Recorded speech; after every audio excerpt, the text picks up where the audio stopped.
Hey, it's Clay Trader, and this will be a video chart on ticker symbol CEI. We will take a look at the 30-minute time frame. Real quick, what do I mean by 30-minute in case maybe you're new to charts?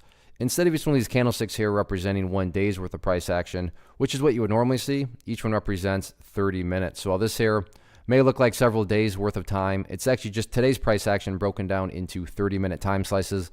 I like to this time frame. I think it does a good job of telling the quote-unquote story of the price and just makes mapping out levels of support and resistance a bit easier to see.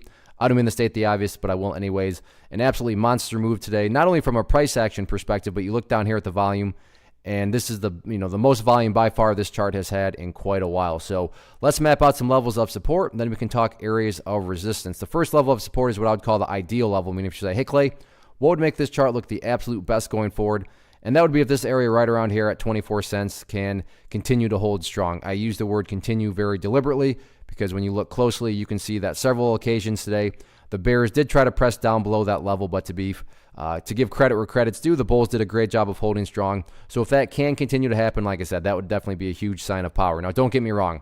If the price does break below 24 cents, am I saying that the entire chart's ruined? I'm not saying that. Taking a step back and looking at more so the big picture of things, it's all about the purple line right there, which is the famous 50-period simple moving average. Keyword there being moving. So as time goes by, that purple line is going to move itself higher and higher.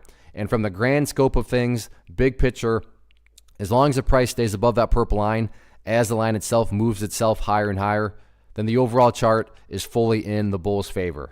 So the bulls are in full control, however you can best visualize that. So from a very kind of KISS perspective, keep it simple, stupid. As long as the price is above the purple line, then bulls, like I said, 100% in control from the big picture. I realize if you're a day trader and you bought up here at 38 cents, you probably don't care too much about that purple line. I'm definitely making these comments from the perspective of somebody that does care about more so the grand scheme of it all. Now, what about areas of resistance? First area of resistance, keep an eye on with any sort of bounce, right up here around the 30-cent mark. Yeah, I realize the price did get above it temporarily, but for the main part, it seems that is the main point of price congestion right there. So 30 cents is going to be that first key hurdle that the bulls are going to need to pass by, and then after that, next key overall level up there at the 37-cent mark. So crazy day today, big price swing. Yeah, there was a pullback, but from the big picture, the bulls do still have an opportunity to build a higher base. And as long as you have higher bases over longer stretches of time, that's how those long-term uptrends are constructed. So we'll see what the bulls have in store for tomorrow.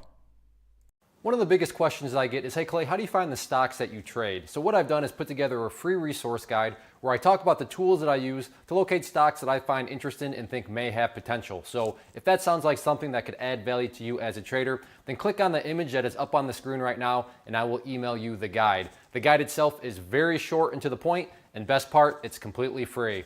Thanks for watching the video. Let me know if you have any questions.